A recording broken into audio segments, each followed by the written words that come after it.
Man, you're not going to believe what I saw looking like a golden girl this morning, not running at the exercise park.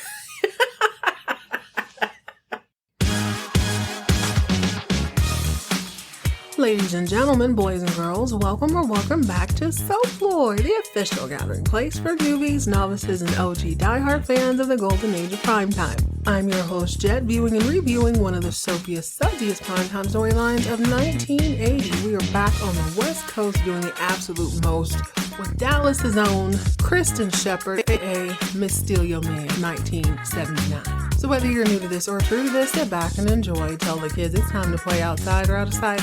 Tell babe no questions, suggestions, or concerns for the next 25 to 35 minutes. Everyone else in earshot, be cool, be quiet, or be kicked out just like Kristen because we are talking about our stories. Ladies and gentlemen, boys and girls, this is Folklore.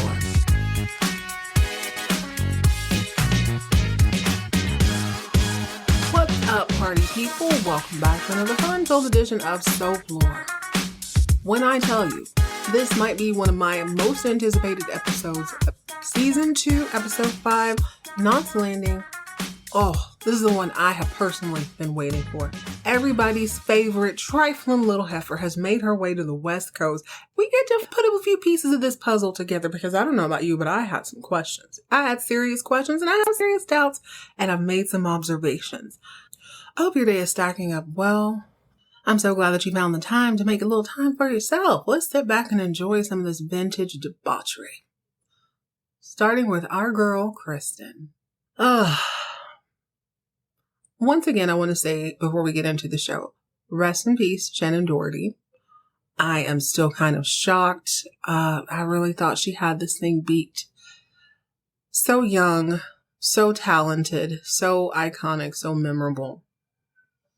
And it made me think about 90210 as a whole. It was one of my first I was much too young to watch. One of the only shows that I watched, like I chose it for myself and watched it at the time. But there was this sort of internal tug of war with me because the two girls that I watched this with, like at school, they all had an attitude about Brenda. I remember having a very heated argument over the whole Brenda and Kelly situation when that finally came up, and I'm still Team Brenda because please don't tell me you're Team Kelly. I'm not trying to hear that. They never look good together. I don't care what anybody says. They never look good together. Kelly's never, you know what? It's not about Kelly today. It's about another K. It's Kristen. But the point in bringing up Brenda is that I felt conflicted because I knew people didn't like her, but I couldn't really find a reason not to. So what? She wasn't exactly bubbly. She was just as beautiful as the other girls, but she was very, very confident. I'm talking about Shannon Doherty a little more than I am Brenda, but they are one and the same in my heart, always and forever. She was a little more bold. She was just a little bit more comfortable with being upfront. This is not something that people take well. The older I get, the more I realize that if you aren't comfortable with yourself, it is very difficult to be comfortable with other people. Enter Kristen. Kristen showed up many moons ago on Dallas as a little sister who could. She came in with a mission. Now, remember, they got rid of the first Kristen. She was a little goofy. She wasn't quite sexy. She was a cute girl, but she did not know how to own her sensuality, own her absolute ruthlessness in a way that could seduce a sleazy older man. I know you wouldn't think that'd be difficult, but there are women who make a whole business out of this.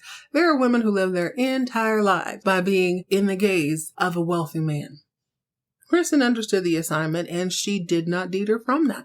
And the more I look back over her time on Dallas, it's like she was kind of oozing this from the beginning. There was no flip of the switch in her personality.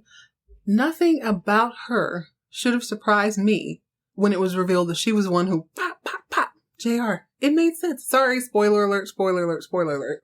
But somehow I was. It's not often that you see someone who is oozing this sort of sensuality, who is making sure that she is constantly appealing to the gaze of the man who she wants to seduce, and somehow maintaining a low profile.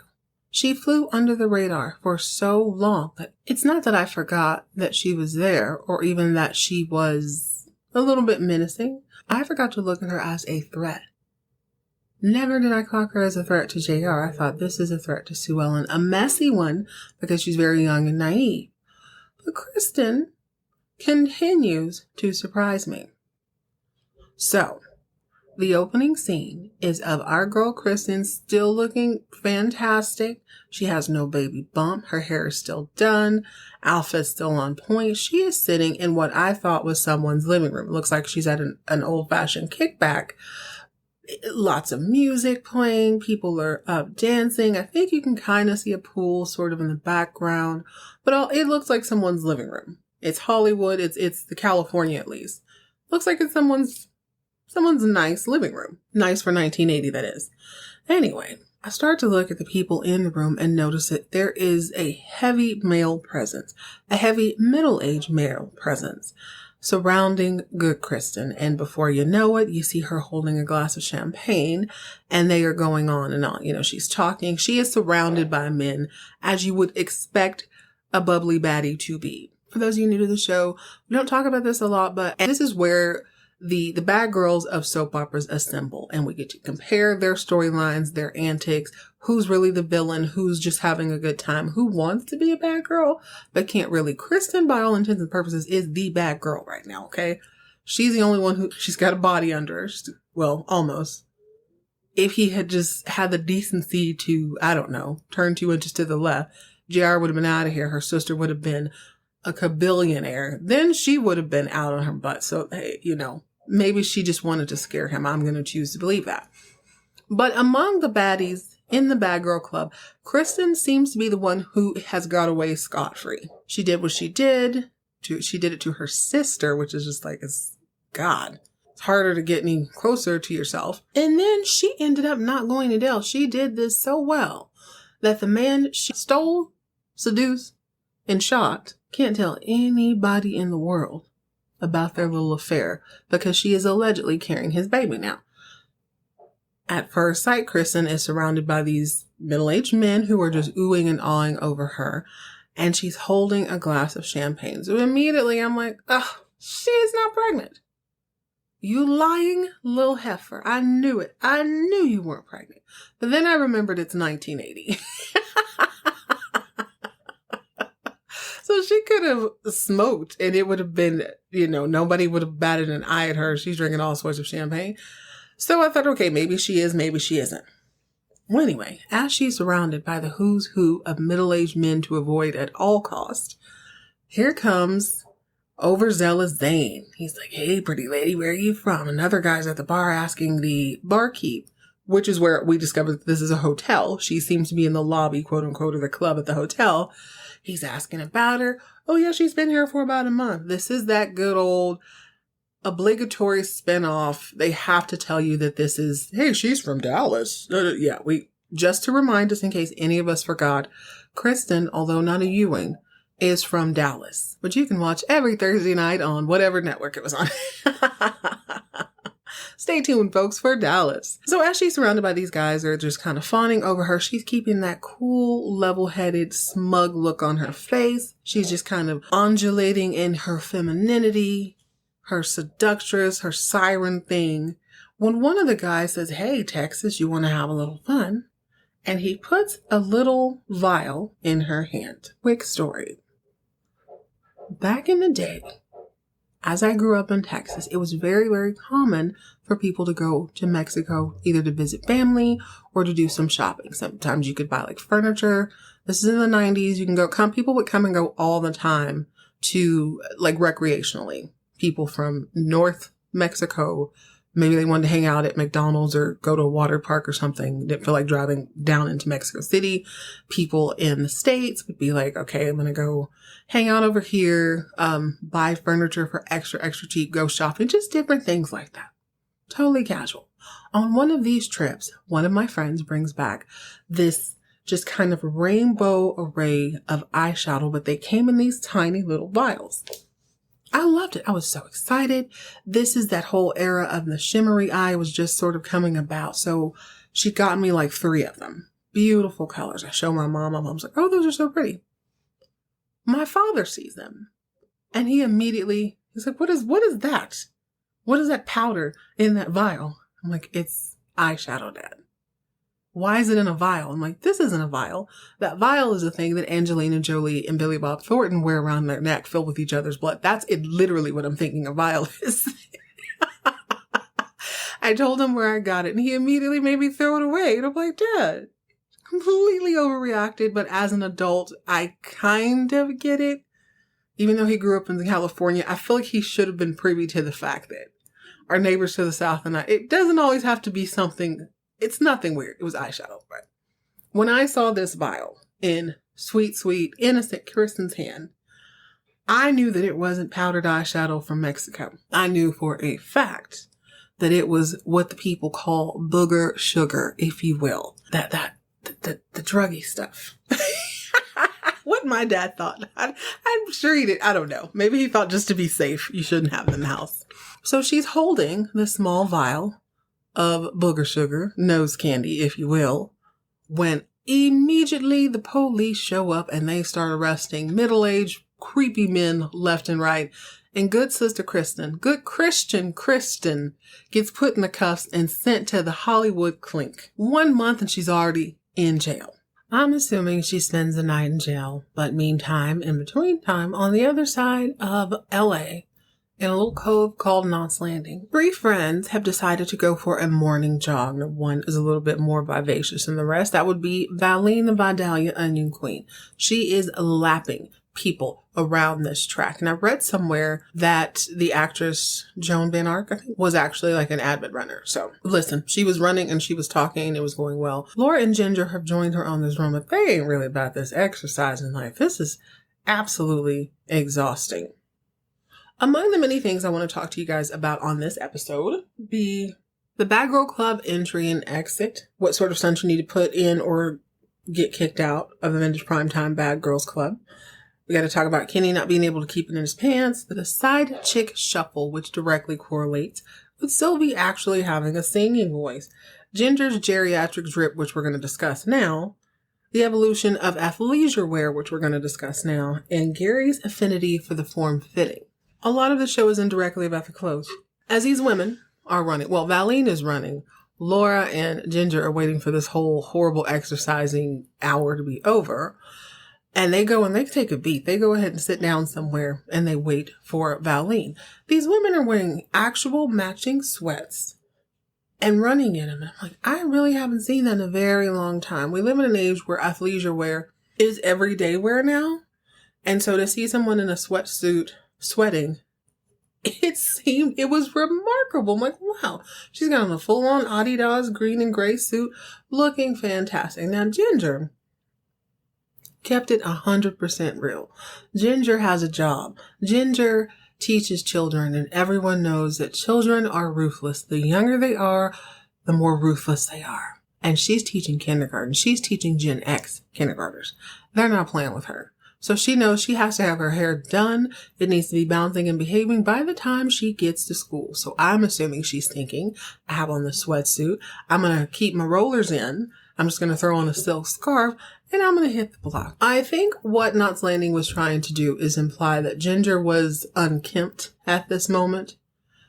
But that's very difficult to believe on a soap opera where everyone is drop dead gorgeous, right? So Ginger and Laura are just trying to catch their breath, trying not to pass out, vowing to themselves that they are never, ever, never, never doing this. Valine asks them again, she can forget it. She can run by herself from here on out.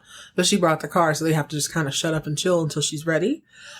But as luck would have it, one of Ginger's kindergarten Gen Xers is taking a break from his ruthlessness. He's keeping up his cardiovascular system by running with his dad, Dr. Carl. Now, Dr. Carl, as luck would have it, knows Laura. He's Jason's pediatrician.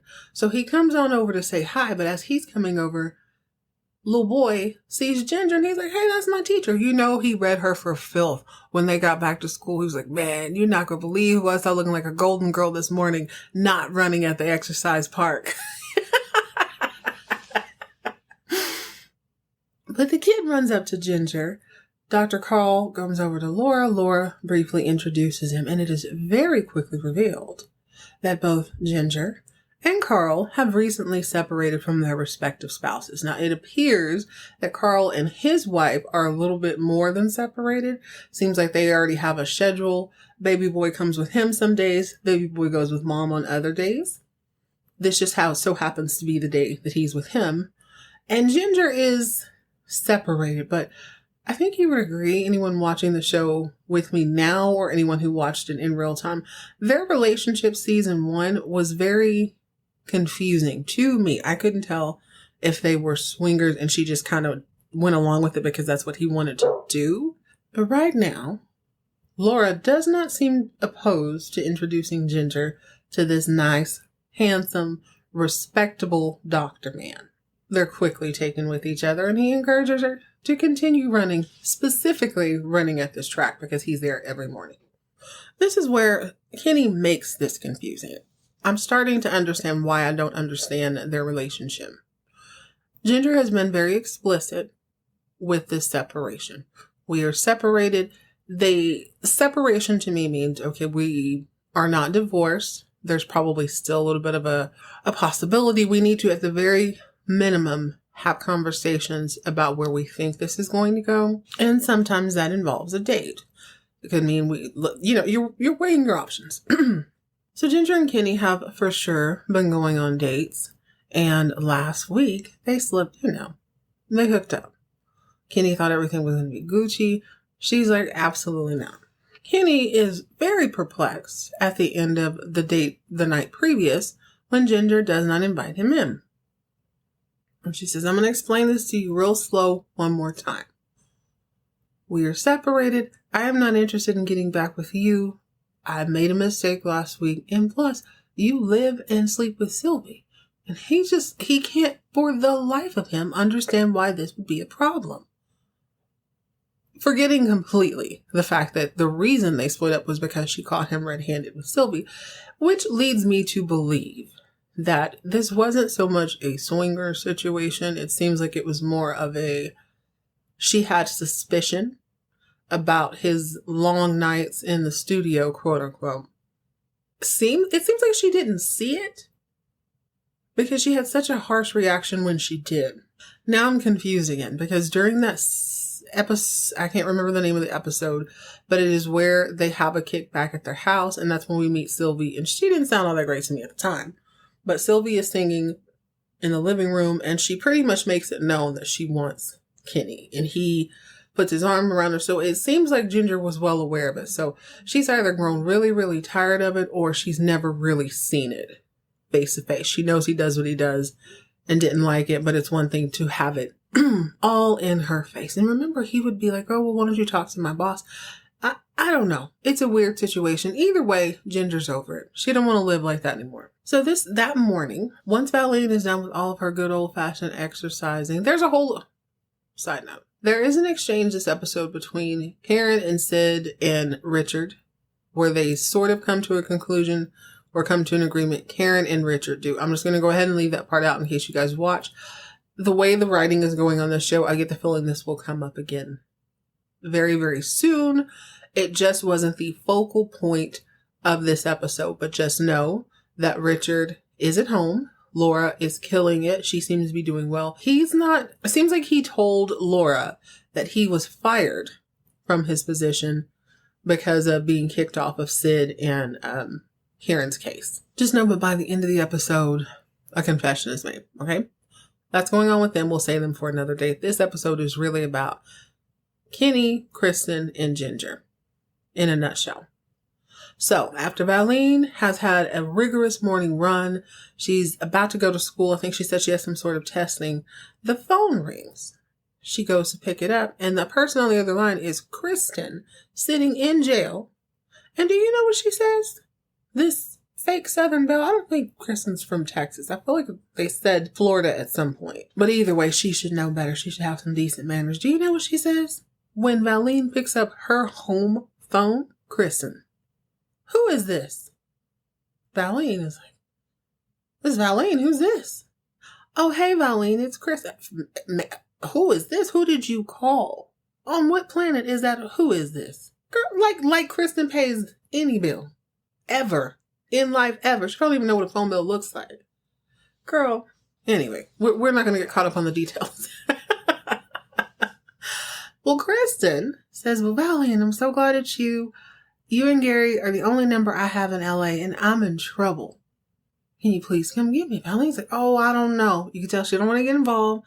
Valine's lived a whole life. She's probably lived a very interesting life. She's, especially being a waitress, she's probably dealt with you deal with every kind of person you can think of when you work in the public or you work in any sort of service. Anything where you are customer or citizen facing, you're going to see a whole lot of stuff. So immediately her heckles are up. She's like, oh, I don't know, Kristen.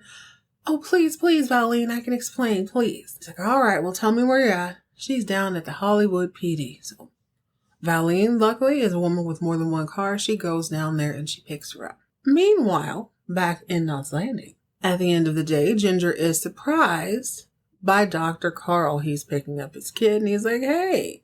Basically, he asks her on a date. She says, I'd love to. However, I am actually headed to San Francisco to visit my mom. I've been waiting to do this, blah, blah, blah. Just know that this is the beginning of it looks like weeks long love affair. He pulls a Kenny and ropes his little boy into it. It's like, hey son, what do you think about me taking your teacher out for pasta? And the little boy's like, yay. I can't imagine he thinks anything of that. I would be very pissed if this is my Thursday, Dad. We're supposed to be ordering pizza. She can eat pasta by herself. Let her be a lonely Golden Girl tracksuit wearing woman by herself. Why are you bringing her into our stuff? But the kid is cool with it. So I'm assuming Dad's house has the lame toys, no video games or whatever. Or he just really likes his babysitter. Either way, the stage is set. Speaking of stages, Sylvie is no doubt at the beginning of an illustrious career in music, film, and television. Apparently her album is climbing the charts. She is number like 33 or 34 or something. Kenny has produced it. Things are looking great. This is all back at the studio and finding out all this information.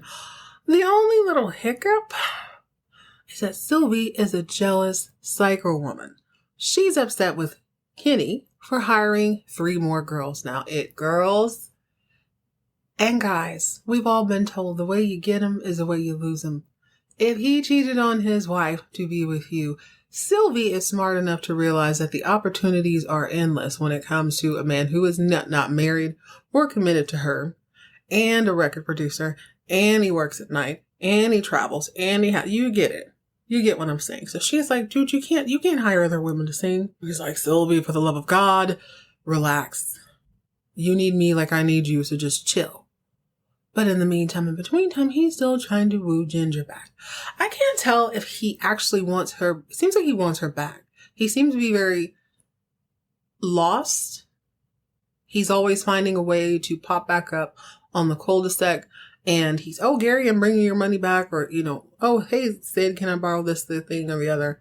He's just trying to find a way to greet her. But I think it's one of those situations where she's starting to understand her worth. Ginger has found her voice and she's not willing to go back on it. She's not willing to compromise because this has been years, I'm assuming, of him not listening to her. So she's not in the mood. Sylvie is shaking in her side chick boots because she already knows this thing could be gone at any minute. Now, is she more interested in the producing or is she more interested in the man? Probably the latter for now, but it only takes a few months and the former will be very, very true. She's going to need a hot new producer sooner rather than later. But let's get to the big show. So, Gary Ewing, sober as a judge, maybe in bed with the mob, we don't really know yet, they don't talk about it on this show, comes home at the end of a hard, long day. Valine is cooking up a Sunday dinner. He smells the pot roast, he sees the gravy, he smells the cornbread. He's like, ooh, we're gonna get down. He's ready to eat. And then he starts thinking about it. Oh, are we having a party? And she's like, no, Kristen's here. Kristen who? Kristen, Kristen, Sue Ellen's sister. And this, ladies and gentlemen, was by far the most interesting development of this episode. This opened a whole new Pandora's box for me because I didn't realize that I didn't realize something. We, all us soap fans, we know how trifling Kristen is. We've seen it firsthand. We've watched her for many episodes run amok, disrespect the incomparable Miss Texas, Sue Ellen Ewing, and steal her man and do all these sorts of schemes. She had Dallas in a chokehold for like 5 episodes. And then she walks away scot-free. We know that. No one else knows that. Spinoff or no, I forgot that everyone was not interacting with Kristen the way we, the audience, got to see. I totally missed that part. So, as it stands, Val and Gary have been on the West Coast. They absolutely know JR has been shot. They absolutely know that he's on the mend. They know that Bobby's running things back in Dallas. They know that Lucy is in love or whatever. But what they don't know is that Kristen was JR's secretary. They don't know that. They don't know that she had a whole affair with JR. Nobody knows that. I forgot Bobby didn't know that. They also don't know that she's the one who went gangster disciple on him and pumped him full of lead. They don't know that. But you know what? You know what Gary specifically knows? He knows something ain't right. Despite the aromatic symphony that Valeen's good old country pork roast is putting in the air, he can smell Kristen's BS over that delicious pot roast. He already knows something ain't right. From the minute he sees her, from the minute he realizes who she is, he's like, oh, hell no. She ain't staying here. And Val, in her Southern bellness, you know, she's got those beautiful dinnerware plates she's wanted to use. So she's like, damn it, Gary, let me have my moment. She doesn't say that, I'm improvising. But Kristen will be staying. She will be eating dinner. She will be eating it off my brand new plates. I never considered also the relationship between Sue Ellen and Gary. Now, later on, Gary goes on to tell Valeen, hey, this girl is trouble. Valeen's like, no, she's in trouble. We need to help her. She has nowhere else to turn. He's like, exactly, that's my point. She doesn't have anywhere else to turn because she is trouble. There's a reason nobody is jumping in to help her, which is a very valid point. Kind of takes one to know one. Plus, apparently he and Sue Ellen have some sort of history because he feels like Sue Ellen is extremely manipulative. Let me paint the picture. So Kristen eats this meal and she's telling Val how wonderful she and Gary look together and that she and Lucy are very good friends. Kristen and Lucy are very good friends, and she spoke so highly of you. Obviously, this is tapping into Valeen's heart. This is a seductress for real, for real. Seduction does not always have to lead to sex. Sometimes it's playing to someone's soft side. You know what I mean? You're becoming alluring to them or endearing to them in some way. Sometimes it's by pulling a few hamstrings. Sometimes it's by showing off a little leg. It differs from person to person, apparently. And Kristen sees that Valeen's soft spot is the North Texas Lolita herself. Now, I was just waiting for Valeen to pick up the phone, and I'm like, call Lucy. Lucy was going to tell you real quick. She can't stand Kristen for real, for real. And Lucy and Gary are on the same page where they both saw her and clocked immediately. There's something ain't right about Kristen. Funny enough, it's this very speech that convinces Gary that Sue Ellen's little sister Kristen is just as, if not more, manipulative than Sue Ellen. That's what he says. He says that she's a plotter. Basically calls her a scammer. He might still be a little bit sore about her calling him an alcoholic and denying her own alcoholism when he was on that evangelist kick at the beginning of season 4. I think So he might just be a little bit sore. But he does what Valeen doesn't do. He gets on the phone and he calls Bobby and he's like, Bob, tell me about this girl. Bobby's like, oh, I don't really know her that well. It's just Sue Ellen's sister. That's all he knows about her. I totally forgot. This girl has flown completely under the radar. But not for long. Now that she has wooed and seduced Valeen's heart, be very clear with that. This is non-sexual, this whole episode. She woos Valeen. Valeen's like, well, honey, why don't you just stay with us for a few days? You can go upstairs and take a shower. So she goes upstairs and she takes a shower, and Gary is downstairs still talking crap about her when they hear a rat-a-tat-tat on the door, and it is Kenny. I might be doing this out of order. I feel like this was... Kristen said that little speech in the kitchen. Dinner was there, and I think Kenny ends up staying for dinner. So I might have had it a little bit out of sequence, but what I didn't forget is that Kenny shows up in his Anchorman cartoon jaw glory. And he is wearing the shimmeriest, shiniest blue Letterman's jacket I've ever seen in my life. Highly distracting. He's bringing over some money he borrowed from Gary. Just basically making an excuse to be in the neighborhood. Ginger's on her little date, so he notices that she's not there. Well, Kristen comes popping downstairs in a pink robe with wet hair, telling Valine she can't figure out how to work the hairdryer. There's no way this woman with butt-length brown hair does not know how to work a hairdryer. She knows how to work every hair tool in that cabinet. No doubt. She probably just heard a man downstairs and she wanted to come down there and be messy. So she comes down. Yeah, that's right. This is all happened before dinner because this is right about the time that Valine realizes she left the gravy on the stove. So she has to cut out. And Kenny and Kristen are drawn to each other like moths to a flame. And they're just chittering. And Gary is doing this really funny thing in the background where he just starts speaking his mind. Kenny and Kristen are so enamored with each other that they can't hear what Gary's saying. And so he's saying stuff like, hey, why don't you stick around? Hey, why don't I introduce you to my sister-in-law? She's not really my sister-in-law. She's my sister-in-law squared. Actually, I can't stand my sister-in-law, but they don't hear him. And me being so messy, I'm like, I need a Gary versus Sue Ellen episode. I really need to see them go ahead and have it out because this episode, it was very clear. He can't stand, if he can't stand nobody else, he can't stand Sue Ellen. Anytime Kristen would talk or do something, he was like, just like her manipulative little sister. Okay, we get it. You don't like her. We get it and I love it. But understand that whole Kenny thing has been sparked. So eventually, Valine makes some offhanded comment about Kristen being new in town and needing a job. And Kenny, do you think you can help her out?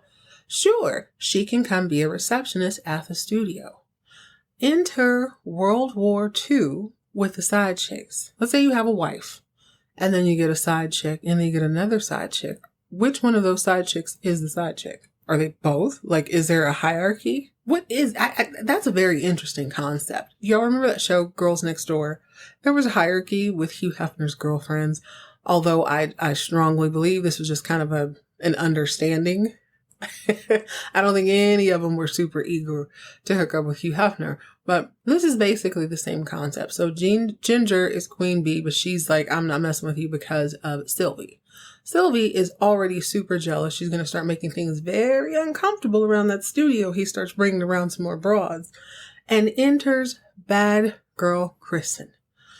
I thoroughly enjoyed the scene because here I start to realize that there are levels to this. I thought Kristen, when she entered Dallas, I thought she was this neophyte who was going to stumble and make a complete fool of herself with JR, only she didn't. Mind you, she was still very young. She was still very green and naive when it came to a lot of his dealings. And I'm still not convinced she's 100% come to her senses when it comes to him.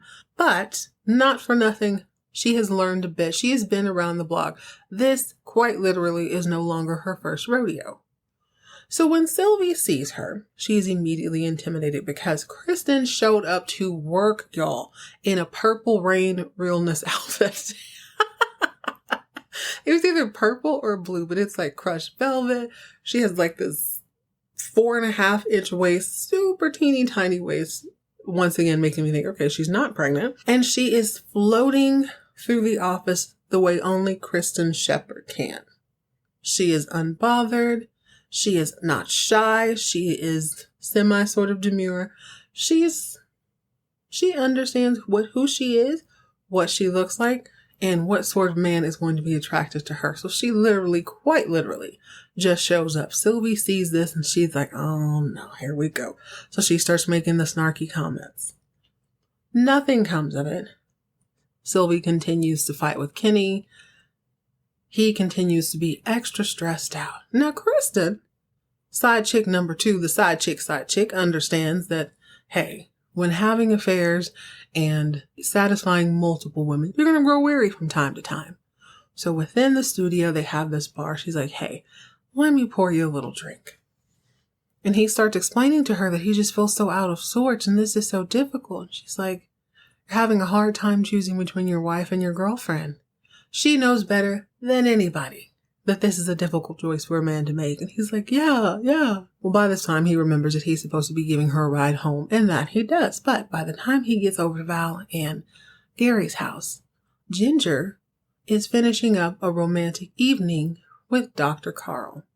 Now, the relationship between she and Dr. Carl is unique, but I don't know how promising it is. It seems as if Ginger's so fresh off of her relationship with Kenny that any guy who's going to do right by her is going to seem really, really good at the time. Everybody knows. It's the bounce back. Now, Dr. Carl seems like they've been divorced for a while. He makes a joke of it as they're sitting on the floor, saying that that's what all divorcees do. They talk about their ex. That's what the people who've been divorced on their first date with new people tend to talk about their ex. But they're having a good time. She's putting off her trip hour by hour. First, she's supposed to leave this day. She's supposed to leave the next day, and he's going to take her over to the airport. But Carl has other plans. Every time she gets in the car with him, he finds a way to sweep her off her feet or take her on a little adventure. So it's really sweet and daring. This just happens to be the end of one of those nights. They are standing on the porch and they start to kiss. Just know he sees Ginger twice. One time he sees her kissing Carl. I think he just leaves that time.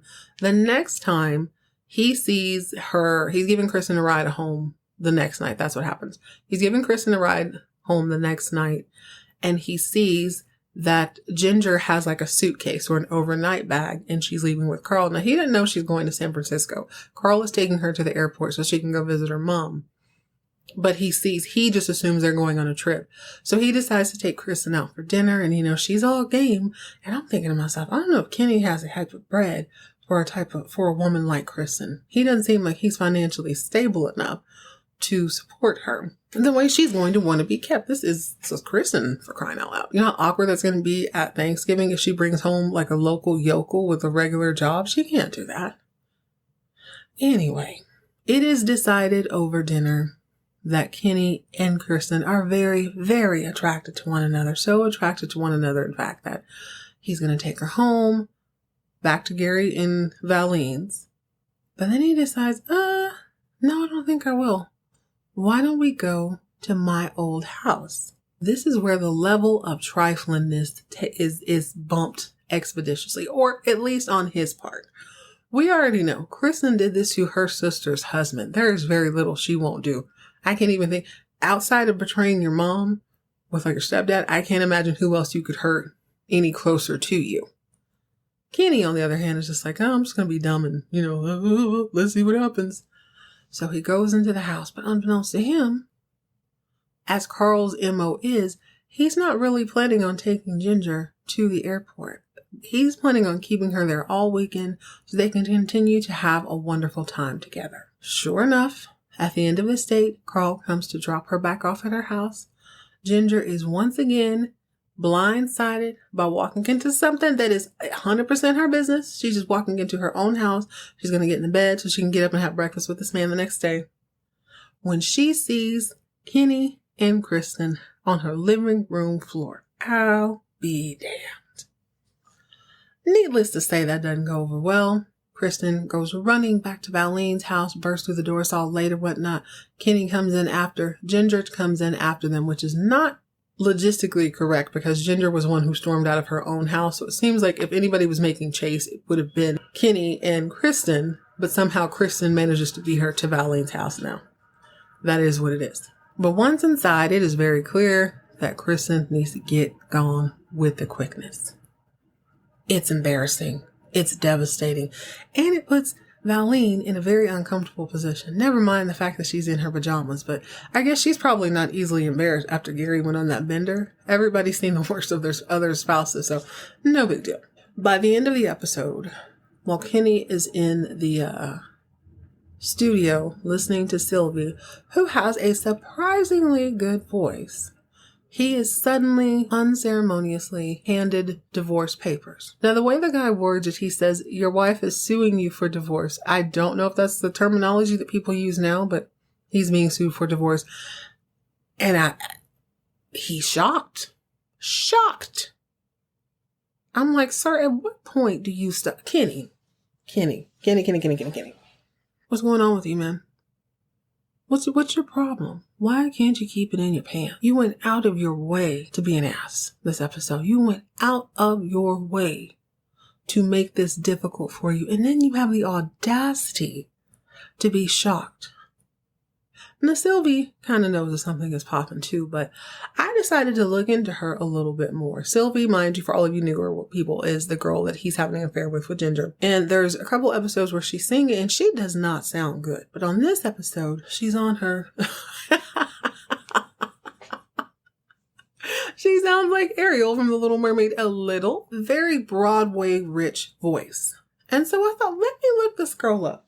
Maybe she had a hit record. Maybe she was an up and coming singer at the time. I don't know. Let me look at my notes. So her name is, she goes by several different names, but Stevie Louise Valance, Stephanie Louise Valance. She goes by a few different names, but at the time of that recording, that's who she was. It would have been 1980. I thought maybe she had a singing career. That's really what I was expecting, or at least on Broadway, but no. She has hundreds of credits. Voiceover actress. I think she does a little producing, a little singing, obviously. But let me tell you who she is. Is this a coincidence or is this a small world? We're going to call her Stevie for the sake of it, just to keep it clear. Stevie Louise Valance was on Knots Landing as Sylvie. Circa 1982, she was in a film called Falcon's Gold. I thought, hey, I like a falcon something for sure. This is 1982. She plays Tracy Falcon, and none other than Simon McCorkindale, aka the Manimal, is in that. Now, is that a coincidence or no? This dude stars in Falcon Gold, gets his own spinoff, The Manimal, and then goes back to Falcon Crest. Falcon's Gold is apparently like a low-budget Indiana Jones as far as I can tell. But it doesn't stop there. Circa 1986, she starts on this show called Popples, which if you look it up, it looks like some sort of Muppet. I think our friends in the North, our Canadian friends, are going to know what that is a little bit more. Kind of reminds me like a Fraggle Rock from back in the day. But most importantly, her most amazing credit. Apparently her name is Princess Summer, Fall, Winter, Spring on the Howdy Doody Show. 1986. Either way it goes, she started getting that good cartoon voiceover money after that. One of her latest accolades is she is the voice of the Share Bear. The Share Bear. That bear helped raise me, damn it. I guess the Share Bear is probably one of the best names possible, considering she will be sharing this man if she so continues to have an affair with him or have a relationship with him in any way. Just can't seem to get it together. It's impulsive. He reminds me a little bit of Abby, where I think they just like the attention. And once you get the attention, it's like, oh, like it's a power thing. I can hold your gaze for this long, but ultimately this guy is going to lose all the women in his life, apparently. It seems like that way. I don't see Sylvie sticking around much longer, especially since she's got Care Bear, Manimal money, and a whole Muppet series coming up. Doesn't seem like she's sticking around. I don't see how she could be this sultry siren one day and then she's going to go hang up her stilettos and go make kid voices for 14 hours a day. I don't know. Many of people do it. I'm sure of it. Valine and Kristen have a heart-to-heart upstairs where Kristen finally confesses that she is indeed pregnant. She doesn't say by who. She just says that she cared for the man. She knows who it is. She cares for him. And yeah. She's kind of on her own. So her whole plan was to come out to LA. That part, I'm sure, was not her plan. I thought JR put her up in an apartment, but apparently he just puts her up in a fancy hotel. She thought she'd hook a guy pretty early, a wealthy guy or just a decent guy. That way she could have the baby and he would believe it was his, because nobody, and I do mean nobody, was doing paternity tests circa 1980. Mama's baby, daddy's definitely maybe. Val understands what it feels like to be young, pregnant, vulnerable, and not have the stability of a solid family and a man who will care for you. And she tries to explain that to Gary a little later on. And he's still like, She's trifling, I'm trying to tell you. Eventually, they clink glasses over breakfast. Cheers to the misfits, if you will. Now, Gary's looking all upside her head because he's like, You may have Valine fooled, but you can't fool me. I'm a Ewing. I know something went down in Texas that you're not saying. she don't want to talk about it. I wonder if that's it. That's all for bad girl Kristen. I mean, eventually she's going to have this kid. This kid's going to pop up. Clearly, he or she could walk back onto the Ewing Ranch and nobody would be any the wiser because Ray was living right up under their nose looking exactly like Jock and nobody clocked that was his son. As per any good soap opera, it's always wonderful to have a relative go away because who knows what life they live. They could come back with 18 different people. Maybe she's going to piss off somebody. Maybe she's going to marry a prince.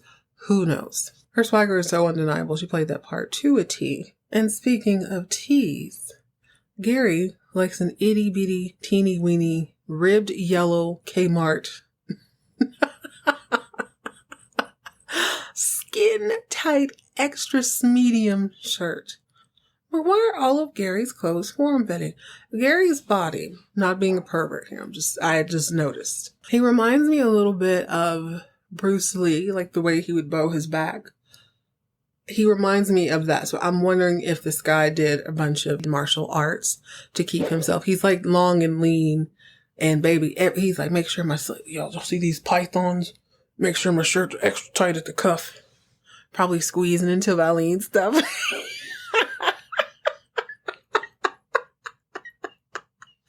Like, Gary, I can see your hips, thighs, and thoughts in that outfit. You thought. Now that he's good and sober, you want to make sure everybody can see how fine he is at all times. I see you, Gary. Whatever.